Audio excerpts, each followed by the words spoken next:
Good morning sa iyo mga kapuso. Pero grabe kasi ang daming ganap ngayon. Ang tanong, nakakakipa pa ba ang ating mga kapuso dyan? Lalong-lalo yung mga kabataan. Yan nga ang aalamin natin at susubukin this morning sa Quiz Bee on the Spot! Uy, ngayon na lang ulit tayo may Quiz Bee. I know, nakakamiss Nakakamiss, ha. oo. At ang quizmaster natin si Miss Lynn, mukhang ready nang magtanong kasama si Lee. Guys, sasag kayo ngayon? Hi! School, Manila. Morning! Ang sarap pagkasama mga kabataan kasi marami silang energy. Good morning sa inyong lahat. Andito kami ngayon sa Eulogio Amang Rodriguez Institute of Science and Technology o IRIS. At syempre, magtatanong kami this morning because we are here for Quiz Bee on the Spot. At kasama ko as Quiz Bee Master ngayon, walang iba kundi si Lee Victor. Good morning, Lee. Are you excited para maging Quiz Bee Master? Super excited, Miss Lynn. And good morning sa inyong lahat kasi first time ko maging Quiz Bee Master. Kaya naman, di ko napapatagalin pa. Yes. Itatanong na natin ang mga estudyante about current events. Siko, updated ba kayo? Okay. Tanongin I natin. hope so. Ito. First natin tatanungin. Ano po name nyo? Hi, I'm Maxine P. Vicente. Ano ang course mo? I'm from the College of Education taking Bachelor of Secondary Education major in Yun Ito ang first question ko sa'yo. Inanunsyo ng palasyo na kasulukuyang nasa bansang France na si Zaldico para humiling ng political asylum. Pero bago pa ito, saang bansa unang pinaniwalaan na nahuli si Zaldico? I do believe. Jar! Sa ano po? Sa Czech Republic. Czech Republic is correct! Kaya dyan meron ka 1,000 pesos. Okay, next. Okay, Next. ito na. Ang next question natin naman ay nagtatago yung mga tao rito. Hindi ko alam bakit. You know? Okay. Sino ba ang pwede nating... Teka. Sino ba ang hindi takot? Bakit umalayo? Lumapit kayo! Sige, ito na lang. Okay, what's your name? Kurt Ashley Prusco po. Alright, so anong course mo? I'm from College of Architecture and Fine Arts and Grabe. I major in Bachelor's of Fine Arts major in painting po. Uy, magaling to. Isang artist. So, eto ang tanong para sa'yo. Usap-usapan ng marami ang lifeline rate na isa sa mga pass-through charges sa bill ng Meralco. Ginagamit to bilang subsidy sa mga beneficiaries ng 4Ps. Ano ang ibig sabihin ng 4Ps? May nagpo-volunteer doon. Question again. Ano ibig sabihin ng 4Ps? Alam natin yan kasi napupunta doon yung kasama sa ating bill. Kaya mo yan. Hulaan mo na lang. For Okay, 5, 4. 4, 3, 2, 1. Okay lang, time's up. Dahil dyan, bigyan mo na siya ng Pero okay consolation lang prize kasi natin. meron ka pang 500 pesos. There you go. Okay, actually, ang answer is Pantawid Pamilyang Pilipino Program. Okay, so actually, marami pa tayong questions, mamaya. Very interesting current events questions maya-maya sa pagbabalik namin dito. Kaya tumutok lang kayo sa inyong pambansang morning show kung saan laging una ka. Unang hiling! Yeah! Woo! Ito muna ang tutukan natin kung updated na ba yung mga kabataan sa latest ganap ngayon sa bansa natin, syempre. At yan ang susubukin natin, yung galing nila sa current events dito sa Quiz Bee on the Spot! That is right, balikan na natin ating quiz masters na sila Miss Lynn at si Lee. Guys, simulan na ang Quiz Bee! Morning, guys! Woo! Woo!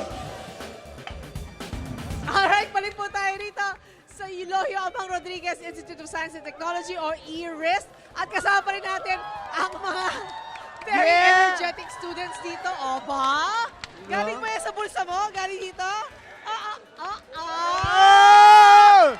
Grabe! Nahihiya na ako tumabi sa'yo. At syempre, tuloy-tuloy tayo ngayon sa ating Quiz Bee on the Spot. Kasama pa rin si Lee Victor. Yes! Grabe. First question ba? Ikaw na? Yes, first question ako Alright, na. Go! Nako, dapat lagi tayong updated kasi eto, kamusta? Hello? Hello po. Po natin. Ina Isabel po from Fine Arts, major in painting po. Alright, eto, ang first question ko sa'yo. Napabalitaang na-detain si dating ako Bicol Party List representative sa bansang Czech Republic. Saang kontinente matatagpuan ang Czech Republic? continent? Oh my God. Ano? Wala ko alam. Hindi ko. Okay lang. Pero that doesn't matter. Pero meron pa rin 500! Ayan. Mga kapuso, ang tamang sagot kung saan mo mahanap ang Czech Republic ay Europe. Ayan, That's thank you so right. much. Alright, she gave it a good go. Okay, next naman dito sa akin side. Anong pangalan natin? Hello, my name is Julian Steven Jipong, 21 years old, from the College of Hospitality and Tourism Management, taking BS Tourism Management! Handang-handa na siya sa kurso niya, o di ba? Hospitality, okay. Ready ka na ha? Yes po. Okay, ito ang tanong mo. Nagdulot ng unhealthy air quality ang patuloy na sunog sa isang tambakan ng basura o landfill sa Metro Manila. Saang lungsod matatagpuan ang landfill na ito? Navotas po. Navotas is Yun! correct! The vote is correct! Tama ang sagot sa Navotas sa mahahanap ang You! landfill na ito. Now, son! Nahappy ako para sa kanya! Okay, anyway mga kapuso, teka mamaya nga pala, aside from those that will give us the right answers, tayo rin mamimigay ng something else. Yes, mamaya mabibigay po tayo ng merch Yes. from UH. From Unang Hirit. So, mamaya-maya, balikan niyo po kami rito sa Iris. Di ba? Sa Yes. Iris sa Manila. Alright. Ngayon, exo ka na. Yeah, kaya tumutok lang dito sa inyong pambansang morning show kung saan laging una ka, Unang Hirit!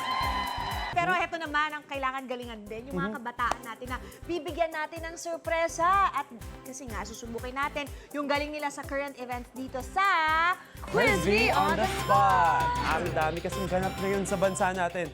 Kaya, ang tanong, nakaka-keep up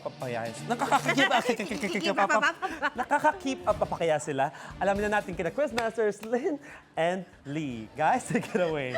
Keep up. Good luck, Parang students! Ano yun? Pang twister yun. I am with the Nakaka-keep up very pa ba happy sila? people here ng Eulohio Amang Rodriguez Institute of Science and Technology o IRIS, di ba? Narinig niyo naman kung gaano sila ka-excited today. Nakakatuwa because this is the day na malalaman natin kung talagang maalam ba sa current events. Nakapag-review na sila sa current events ha, na kailangan itanong natin sa kanila mamaya. Pero bago yan, kasama rin natin si Sparkle artist Lee Victor at mamimigay siya ng mga merch mga estudyante. Hi, Lee! Hi, Miss Lynn. Ito na nga. Ayan na nga. Nakita yung mga editions. Nabibigyan na sila ng mga merch. Ito, madami na. Patuloy na yan na mabibigyan pa ng merch. Ano nga ba yung mga merch na binibigay namin sa kanila? Ito, meron damit na Unang Hirit. Super ganda.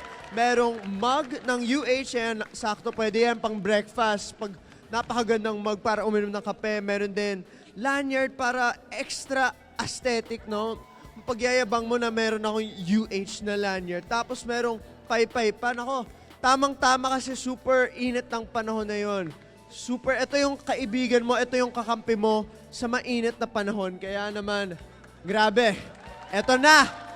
Miss Lynn, parang excited na yung mga estudyante sumagot na ng mga katanungan. Kaya eto na, samahan mo na ako rito rin. Magtanong na tayo. Come on, let's come down here. Come with me. Come with me talaga.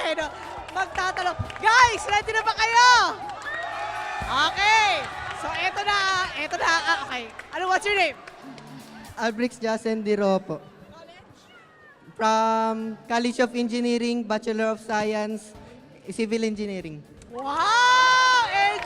Future engineer to. So, eto ang tanong ko sa'yo, ha? Ang AMLC, ang opisyal na ahensya ng gobyerno ng Pilipinas na merong tungkulin na sugpuin ang money laundering sa bansa. Ano ang ibig sabihin ng AMLC? Anti-Money Laundering Council.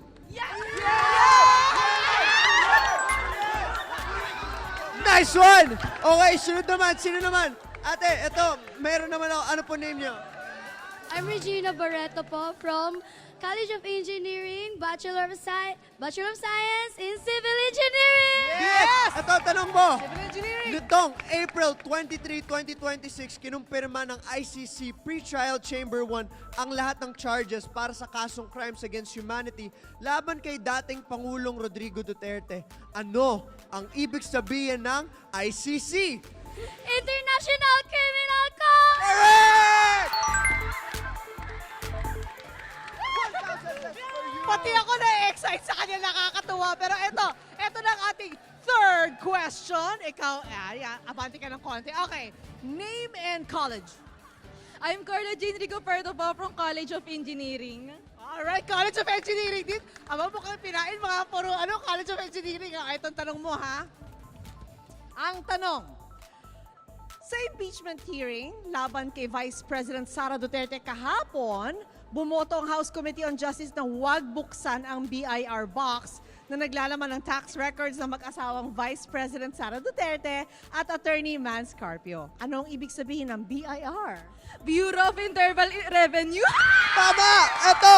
Meron ka! 1,000 pesos! Is correct! Okay, Grabe, on a roll. Tama Yes. lahat ng mga sagot nila. Oo nga. Ano po name nyo? Ako nga pala si Jared Asher De Leon, Bachelor of Science in Food Technology. Uy, food technology. Yun. Food tech. Ito, Okay, sige. ang tanong para sa'yo. Sino ang acting Department of Justice Secretary na lumipad papuntang Czech Republic para sa pagpapauwi kay Zaldico? Na nawawala ngayon. Okay.